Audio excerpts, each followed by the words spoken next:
A night in the abandoned asylum, my terrifying encounter. As the moon hung low in the sky, a group of us dared to venture into the eerie darkness of the abandoned asylum. It was rumored to be haunted, and we were looking for a thrill, but little did we know the horror that awaited us. We cautiously approached the crumbling building, the rusted gates creaking open with an ominous welcome. My heart raced as I stepped inside, the air heavy with a sense of foreboding. Armed with flashlights, we entered the asylum, the silence making the atmosphere even more suffocating. The hallways were filled with graffiti and broken windows, remnants of a disturbing past. Strange noises echoed around us, and shadows seemed to move on their own. We felt like we were being watched, and a shiver ran down my spine. As we climbed the stairs, we found a room with old patient records and haunting photographs. The images showed the suffering of the asylum's former inhabitants, and it sent chills down our spines. The place felt haunted, and the feeling of being watched grew stronger. Splitting into smaller groups, I found myself alone down a dimly lit corridor. Suddenly, a cold breeze swept through, but no one was there. Panic set in as I heard faint whispers, like tortured souls calling out. I rushed back to my friends, and we all shared the same terror. As we decided to leave, the atmosphere became oppressive. It felt like something didn't want us to go. We hurried back to the entrance, hearts pounding, and finally emerged into the cool night air, relieved to escape the asylum's clutches. That night would stay with us forever, a chilling encounter with the unknown. We couldn't explain everything we experienced, but we knew one thing for sure: the abandoned asylum held secrets we were not meant to uncover.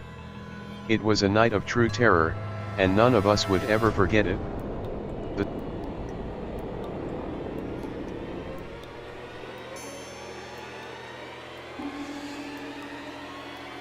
sinister figure in the woods, my terrifying wilderness experience. It was a night like any other camping trip with my friends. We gathered around the campfire, laughing and sharing stories beneath the starry sky. Little did we know that our innocent adventure would soon turn into a chilling encounter we would never forget. As the fire crackled, the woods around us seemed to come alive with mysterious sounds. We dismissed them as the normal noises of the wilderness, but a strange feeling of unease crept over me. Still, I brushed it off, not wanting to dampen the mood. As the night wore on, the campfire's glow diminished, and the darkness closed in around us. The woods felt unfamiliar, and the shadows played tricks on our eyes. We heard rustling in the bushes, but each time we looked, nothing was there. Then, out of the corner of my eye, I caught a glimpse of a figure standing among the trees. My heart skipped a beat, and I turned to focus on it, but it disappeared like a wisp of smoke. I thought my imagination was getting the better of me, but my unease persisted.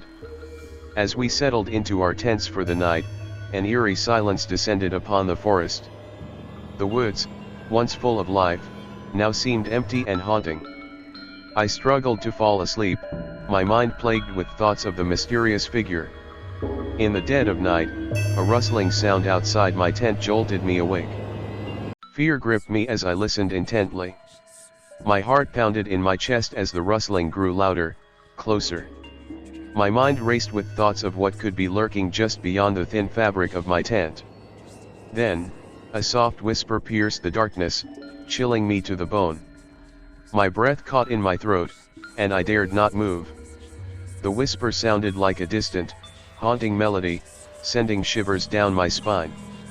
With trembling hands, I mustered the courage to peek outside the tent. In the faint moonlight, I caught a glimpse of the sinister figure once more.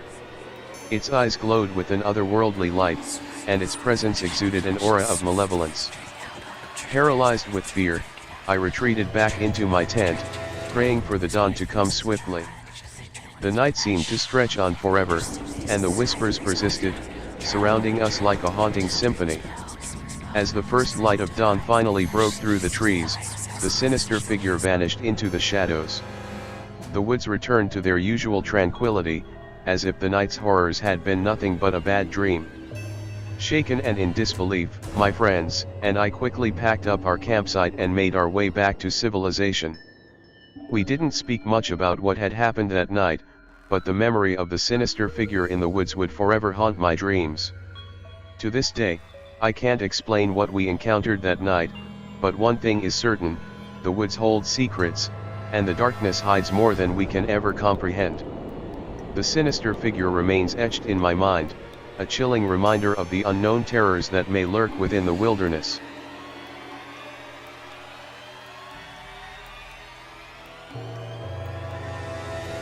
The haunting of my childhood home, unearthing traumatic memories. When I was a child, my family lived in an old house that always seemed to hold an air of unease. From the moment we moved in, strange things began to happen, but as a young child, I didn't fully grasp the gravity of the situation. At first, it was small things, objects mysteriously moving, doors creaking open on their own, and unexplained shadows that flickered in the corners of my vision. My parents dismissed these occurrences as figments of my imagination, but I knew deep down that something was amiss. As I grew older, the haunting experiences intensified. I would often wake up in the middle of the night, paralyzed by fear, convinced that someone or something was watching me from the darkness. My parents attributed these incidents to nightmares, but I knew they were more than that. One night, I awoke to the sound of whispering voices echoing through the house. It felt as if the walls themselves were murmuring secrets.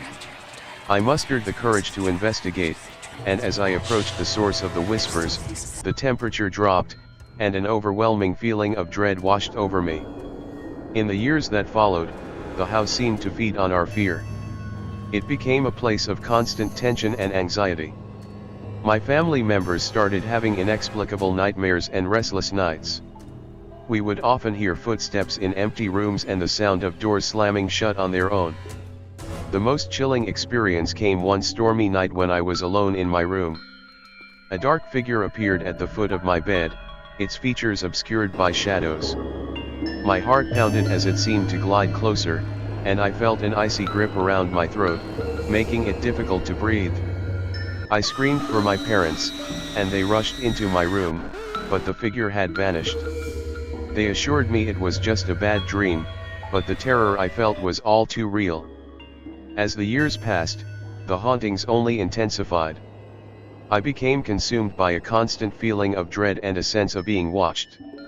My parents eventually decided to move, hoping that a change of environment would put an end to the horrors we endured.